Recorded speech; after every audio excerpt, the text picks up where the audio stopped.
How's everybody doing? If you don't know me, my name is Michael. I run a very small YouTube channel and a small online business called Michael's Fishroom. I breed and I import, but I do a lot of breeding of guppies and plecos and cories, and I sell them on my website. And so I started out before COVID only breeding, but then the business got so big during COVID and after COVID, I can't make enough fish to sell. So I do import quite a bit as well. But this came from all my experiences in breeding and making money in my fish room. So who am I? I'm just a dumb guy with a camera. I'm really not that smart. I don't have any college education in this, just me doing my thing. I've been in the hobby on and off for over 40 years.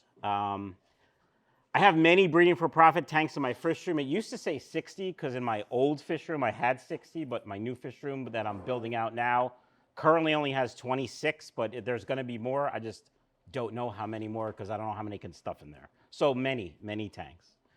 There's my website where you can buy the fish that I breed and import, and my YouTube channel, Michael's Fish Room. So what do you need? What do you need to breed for profit? Well, you need a product. And it's not a fish. You have to call it a product. Yes, it's an animal, but don't think of it that way. You need something different. Something not readily available or unique, because everybody sells, the common strains of guppies and all the bristlenose plecos and all that. So you need something that people are going to want. You need something that's in demand. Obviously, the higher the demand, the easier it is to sell. And you need good, healthy stock, which if you're a good fish keeper, then you know what good, healthy stock is. You know how to get it there. You know how to maintain that. It's really not that big a deal. You need a good, honest work ethic. Customer service as a small business is the most important thing because your price isn't going to be the best. You could buy the same guppies, the same strain of guppies I sell for probably half the price somewhere. Are they going to be as healthy? No. Are they going to be taken care of? No. Are you going to get the same customer service? Probably not. And you need a personality, and most importantly, a thick skin, because being in sales sucks. People are assholes. People are jerks, sorry. All right, I said a product and not a fish. Fish are animals. They're living creatures. They're not a product. No, you're selling a product. When you have a business, you must think of what you are selling as products. It's going to be easier to sell. There's less emotion. There's less worry. There's less connection. Yes, if you're breeding puppies, it's a little bit different because they're puppies, but these are just fish. Sorry. Whatever product you're selling, it needs to be top quality. Whether you're selling guppies, cories, plecos, cichlids, flower horns, whatever you sell has to be top quality if you're a small business. So I said something different. I wish I knew how to use this, but I don't yet. So anyway, sell something different. Now, everyone sells guppies. Not everyone sells the strains I sell, and I happen to have some really nice, like this red dragon is stellar. So you need something different. Healthy stock, unique strains, and it helps to rotate your stock, because if somebody has been to your website or been to your shop or you sell at swap meets, after 6 months, the same customers that come to you, there's nothing that they are going to want to buy. So it helps to rotate. You need a really good work ethic. I work pretty much 24 hours a day on my business. Yes, if somebody emails me at 11:30 at night, I typically don't answer. But if I see the email, I know it's there, and I have to answer it the next morning.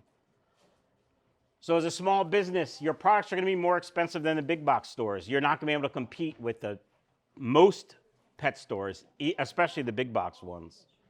So you need something that stands out. You have to be honest. You have to have exceptional customer service. Do what you say and do it when you say it. If a customer calls me and if there's a problem and I say I'm going to refund something or I'm going to send them a replacement, you have to do it. And if I say I'm going to do it the next day, if I don't do it the next day, my word is garbage.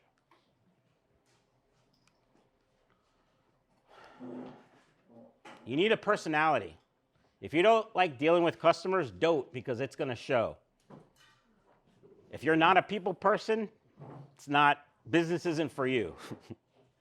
You should plan on answering questions pretty much at all times. You guys know who Corey from Aquarium Co-op is?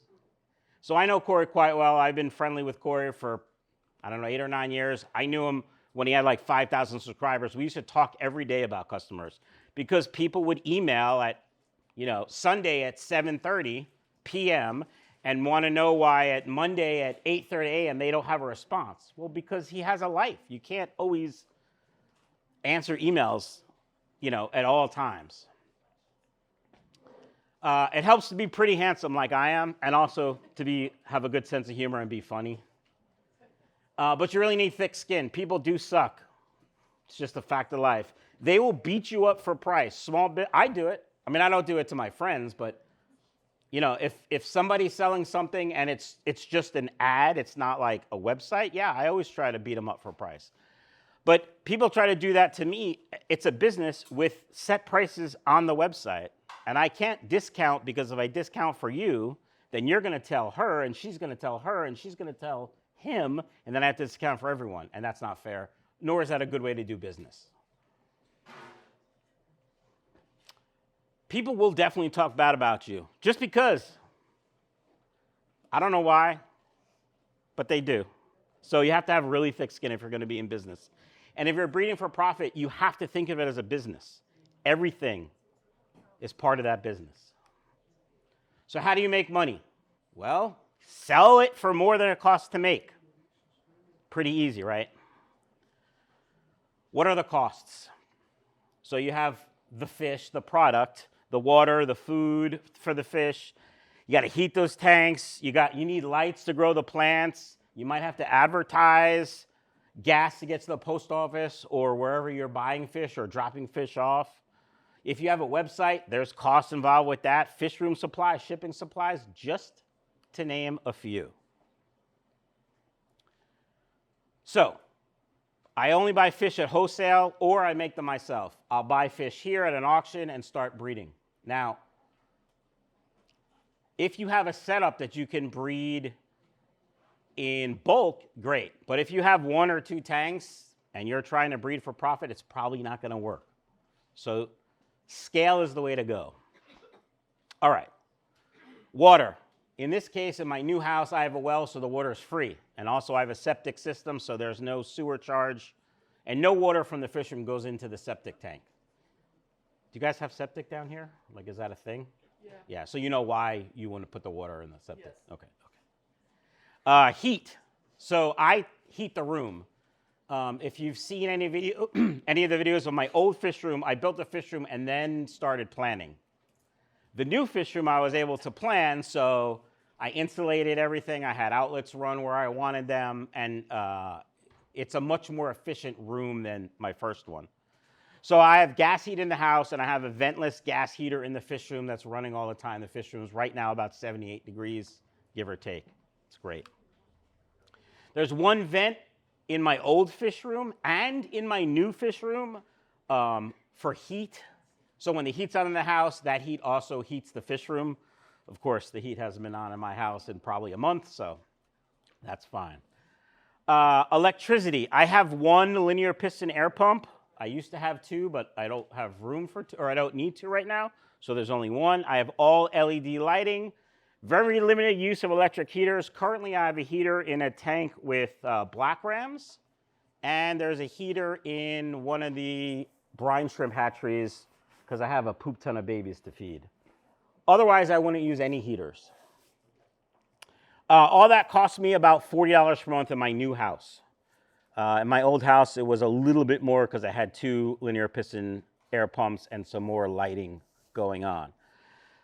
Then, of course, cell phone and internet, which I already pay for myself, but if you have a business and a separate business account, that's another expense to think about. So altogether, we're talking about $90 a month for me to run my fish room in my new house. That's pretty inexpensive. Fixed costs, $90 per month. Then you got variable costs, advertising, donations, travel to clubs, and then, of course, the unexpected. Something happens, a tank breaks, some illness happens and I don't have the right meds, so now I got to order it. Meds are really expensive. You have to expect the unexpected. What other expenses are there? What else is there to worry about? You have to be a web designer. I know a lot about making websites just because I've had to play with my own. You have to be a photographer, know how to take really good pictures for a website, or know someone that knows how to take really good pictures. Videographer, obviously YouTube. I suck at it, but I still have to know a little bit. You have to be a warehouse manager. I need shipping supplies. I need packing supplies. I need fish. Logistics manager. So here's a great story. I order fish from Thailand. They shipped to me on Thursday. They landed in LAX on Friday. Transshipper did what they did, and they arrived yesterday at PHL at 2:30 in the afternoon. But Southwest Cargo closes at 2, so I had to get them this morning. They opened at 6. I was there around 8. You have to think about these things when you order fish. And sometimes I can get them early Saturday, but if there's a problem in LAX or there's a problem with security or anything, it delays it. And then, my last order was supposed to come Sunday, but I couldn't get it till Monday. So these are all things you have to think about and plan. Technical support. Somebody has a problem placing an order on your website, you got to be able to figure that out, or else they're just going to go somewhere else. Marketing. I don't know anything about marketing. I'm really bad at that. Just like I'm not a people person, but you have to learn. You have to figure it out if you're going to have your own business and try to be profitable. Corporate planner, taxes, legal and tax expert. And that's just a few of all the things that, as you run a business, you have to be aware of. Basically, a jack of all trades. Any questions so far? Okay. When you run your own business, you have to be realistic. I know I'm not going to make $1 million. I know I'm not going to be able to quit my day job because I do work 40 hours at a day job. And I used to travel a lot too. I used to travel at least 2 out of 4 weeks in a month that I wasn't in my fish room. When you have a business, it's not a hobby. I'd love to tell you I love my hobby. Fish keeping isn't a hobby anymore. I do have 3 tanks not in my fish room that are like my hobby tanks, but really they're not. I use them, I film videos with them, I talk about them. It's not really a hobby anymore. Being in business is not for everyone. Some people don't want the responsibility. Some people don't care about the extra money or whatever it is, but it's really not for everyone. Don't cut costs for the sake of quality. If you're a big box store, you can certainly cut costs and probably be okay, because people are just looking for the cheapest. When people buy fish from Michael's Fish Room, they're not looking for the cheapest, because I'm not the cheapest. I don't want to be the cheapest. I don't want to be the guy that's known as, you can buy cheap fish from him. I see some of the strains that I sell, I sell them right now for $30 a pair, plus shipping. But I see them for $20 a pair. I see them for $15 a pair. I also see them for $100 a pair, the same strains. What's the difference? It's the quality of the fish, the quality of how they're taken care of, and the customer service you're going to get. As you make money, as you're breeding for profit, you have to think about reinvesting. You can't just take that money and use it to pay the house bills or buy a new car or go on a trip to Japan or something. You have to think about investing. New equipment, new strains. Maybe you want to go to the guppy farm in Thailand and see what's up and make those relationships. So you have to invest in your business. Be honest with yourself before you start. If all of that sounds okay, but deep down you're not going to want to deal with people when they have a problem, stop. Don't do it. So how does it work? How much profit does each tank have to make? So when I had 60 fish tanks in my fish room, I calculated how much money I needed to make from each tank per month to be profitable. These are kind of approximate numbers, but $50 per month times 60 tanks, or $3,000 in gross profit. So gross profit is the top number, but then all your expenses, net profit. Some of the tanks were guppies only. Some of them were plecos only. Some of them were cories only. Very few were cories only, but some were. The real money makers, the real tanks that make me a lot of money, I breed plecos in and I breed guppies in. And I learned that from Corey from Aquarium Co-op, watching his videos. It works though. Some produce no money at all. I do have certain tanks that are just hospital tanks or just grow out tanks. So the order that I got today, there were 5 or 6 bags, little tiny bags of one female guppy with fry in them. So if you're watching my videos, you know, fry, tender and delicious. They like to be eaten by their moms and dads. But they're little dollar signs swimming in that bag. So I wanted to get them out of that bag and into a tank. So now I have a whole tank. It's probably 50 fry in there. But I'm not going to be able to sell those for 2 months, 3 months. So that's a tank that's not making me any money. So the hospital tanks, breeding tanks, I try never ever to have an empty tank because the space is money. Does anybody have any questions? Do you separate out your males from females? No. I colony breed because that's what's easiest and it's worked for me over the last 8 years. I do occasionally take a female, a fat pregnant female, and put her in her own tank, let her drop fry in that tank, then put the female back in the colony to start another tank of babies. But I don't separate them. How do you roll in your starts overhead to the prices? How do I? Rolling your overhead start into your price. So what I did when I first started was look at what other people were charging for guppies and started there. And then I backed in my expenses to see if I was still making money. How do you handle disease and stuff there? Good question.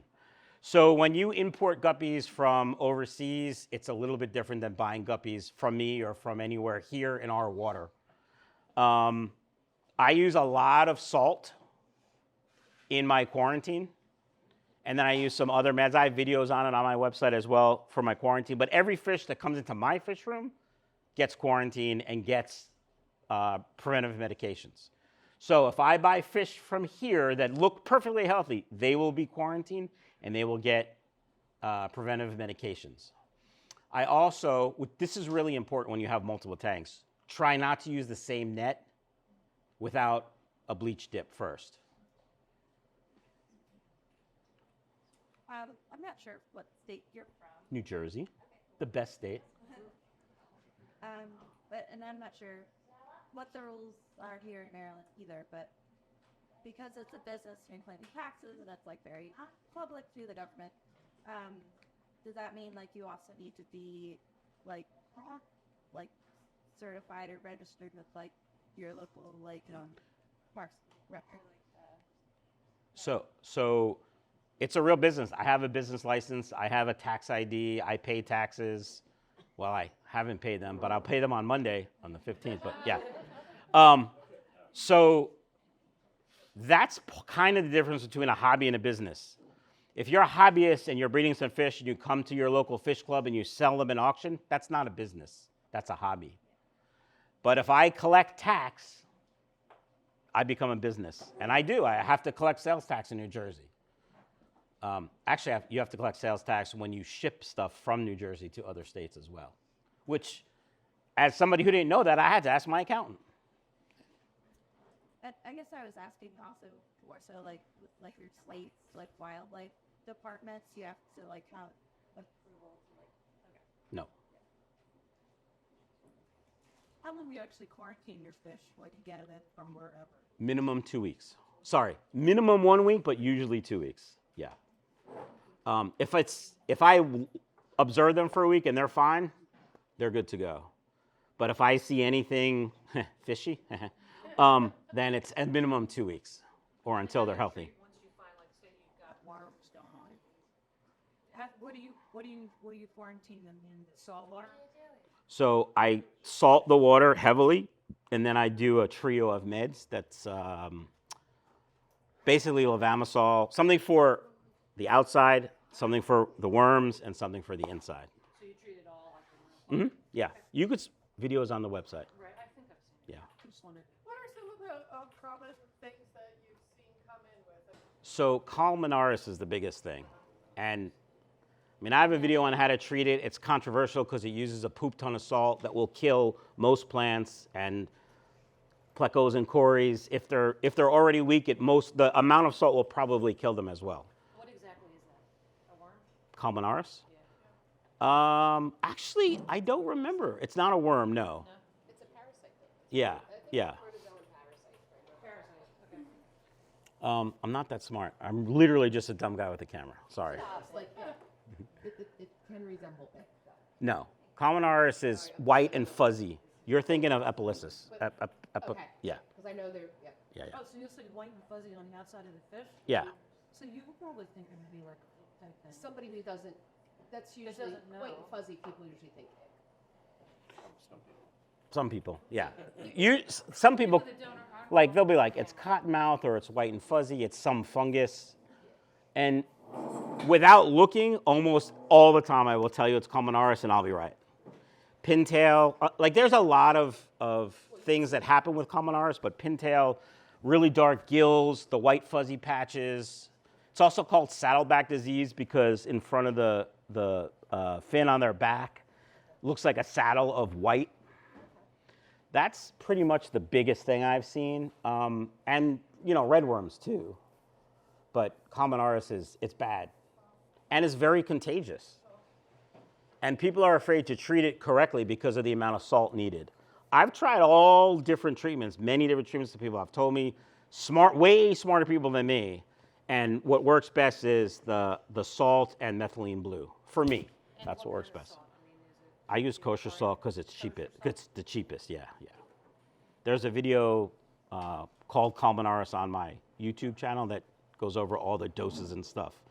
And no, and I'm telling you, it is a lot of salt, like way more salt than you would normally put in a freshwater you put tank. it in gradually then? No. I mean, I'll watch the video, but Yeah, nope. I put it all in, put the meth blue in, and cross my fingers. there you go. What are you using to rinse the nets? That's a great question. So if it's just like every day, so they stopped making net soap, but Fritz makes net cleaner, or I forget what it's called. It's blue, it's the same thing as the net soap. So every day I do that. Every week I do a bleach dip and then let them air dry. If I'm doing something and I know the tank is affected, I use extremely hot water and then I let them air dry. Air drying is the best, by the way. Like, nothing survives when you do that. But I also do use a lot of bleach when I clean stuff. 10 to 1, 10 parts water, 1 part bleach. And then you have to let it air dry. So if you only use the net, once a week or something, and it dried in between, you probably don't have to worry about it No. when you're using it over and over. Okay. Yeah. So when you were setting up your new fish room and you knew that this was going to be that you're doing the business, what were some changes you made from the old fish room to accommodate the business to make your life easier? Nothing really, because the system worked in my old fish room. So as far as mechanical systems, they're all essentially the same design. And I'm still, because the fish room is new, I'm still working on systems to organize and things like that. Was that what you were talking about, or? No, I just meant setup, but if the setup is the same, then, Yeah, the setup's pretty much the same. Just most guys, when they have a fish room, especially once they get into you treating it as a business, and they decide they're going to build a new fish room, they almost always like, oh, I wish I'd done this, I wish I'd done that. So like, new fish room, I'm going to do X, Y, Z. They usually always have a list in their head, of what they're going to do. Yeah, no, I mean, I had a fish room, my old fish room in my old house I had for, 6 or 7, 8 years, something like that. And it was pretty self-sufficient and worked great for what I needed it for. So I set up the systems pretty much the same. You mentioned you had black crabs, the German black crabs. I think they're from Florida. Yeah, but they're German black rams. Originally. Yeah. What age or what size are you have right now? Check out michaelsfishroom.com. All the information is there, my friend. I also have regular blue rams as well. curious, like, have you ever, or how do you deal with, I bought fish from you, and it wiped my tank out, I've never had that problem. and then when you sell fish to people, at least in the stores, 50% of the people don't know goldfish is in the saltwater niche. Is it, do you find people buying online are more in the know? For the most part, yeah. In general, like, So if you buy a pair of guppies from me and have overnight shipping, that's $90. Most people, before they spend $90 on 2 fish, are gonna do some research. So yeah. I've had people say that they've gotten sick fish from me, but no other fish in that tank were sick, and no one else that I sold fish to that week complained or had a problem, so I don't believe them. that was kind of getting to my next, like, I guess every once in a while you just have to fire, like, some people you just can't make happy. Like, Right. So if you've watched any of my videos, you know I don't sugarcoat anything, and that's how I am in business too, which is not great for business, but if someone's going to try to steal from me, I'm going to call them out. Yeah. it's so hard to keep good reviews when Yeah. you're not willing to bend over backwards Th- for 'em. There is a review that said somebody bought fish from me, and they after 6 months they still haven't gotten them. That person has never placed an order, but Google won't take it down. So, yeah. Are you a member of the IFGA? I am not a member of the IFGA. Okay, just curious. Yeah, I'm not that smart. Other questions? Did you have your hand up? No? Anyone else? For those who have never gone to your site, can we see pictures of your fish room? Sure, go to YouTube. I mean, I got you. literally on your phone, you go to YouTube, Michael's Fish Room, boom. If you don't know about my flower oil, then forget it. No more flower horn. Nope. Any other questions? You good? Going once? Thanks very much, guys. Twice? Excellent. Thank you. There's always one. So, do you find that fish can look perfectly healthy and like they say ick is always there and then fish have it but they're healthy and then they get stressed and it all comes out?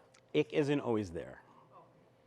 Yeah, I thought the same thing, but do you know Lisa from Super Cichlids? Yeah. She had a very bad ick problem a couple years ago in the store, and she did all the research, and she said ick is not always there. So, for the most part, I won't ship a fish if it doesn't look right. Like, yeah, I miss some things, but just 2 weeks ago, I had somebody bought 6 skunk cories, and one of the cories looked like it had a little fuzzy stuff on it, one of its barbels. So I said, I'm going to hold off shipping for a week to see. That fish died the next day. So I refunded his money and said, hey, I'll have 5 for you in 2 or 3 weeks if you still want them. Because as a small business, I know that my quality has to be better than everyone else's. So I took that loss, and that was that. And it's not worth getting a bad reputation over. No. And I probably would have shipped his order of 6 in 2 separate bags. So 3 probably would have died, because when you ship fish, when one fish dies in a bag, usually it clouds the water, and there you go. So, but I know people that would have only shipped 5 and refunded just 1. Well, Corey's like to be in groups of 6. I don't know what else he has in his tank. So, yeah. But he appreciated my honesty. So, yeah. Okay, anyone else? Do you ever have people come to you to pick up fish? Yes, we can meet at a local Wawa. Nobody comes to my house. Oh, that's good. People are crazy. So when people say like they like this one particular tail, do you actually pick that one fish out? or No. It's too much, right? Yeah. It's a product. Product. Yeah. So I sell a lot of mutt guppies. You guys know what mutt guppies are? So I sell a poop ton of mutt guppies every week. And sometimes people say, can you get me all red ones, or can you get me all blue ones? And I always say, I'll try. And I usually try it because that's not that big a deal. But, if someone's like, oh, I saw this fish in a video of yours, can I have that one? No, you can't. Sorry, it's gone. Any other questions? Oh, I know that I watched the videos, but you do clear bottoms, correct? You don't put Bare bottom, yeah. bare bottom? Yep. I mean, unless it's a pleco tank, then there's caves, but. And what kind of like filtration system are you using? So I use all sponge filters, and I have an auto water change system, so 10% every day in the tanks while I'm sleeping. Actually, it's more than 10% now because water's free. And the temperature is always the same in all the tanks? No, well, the temperature of the room is pretty much the same, but the temperature that comes out of the ground from the well is different, but I have a valve that the temperature stays pretty much the same, depending. But in my fish room, the tanks that are on the top shelf are about 3 degrees warmer than the tanks on the bottom shelf. Yeah. And you heat the room, not the I heat the room, yep. Gotcha. Any other questions? Who do you use for shipping? You mean what company? Yeah. Either UPS or USPS. I mean, I use both. I like UPS better because typically it's a better service, but USPS is easier to deal with when there's a problem. And they give free boxes. Yeah, yeah. Any other questions? You good? Okay. Thanks very much, guys.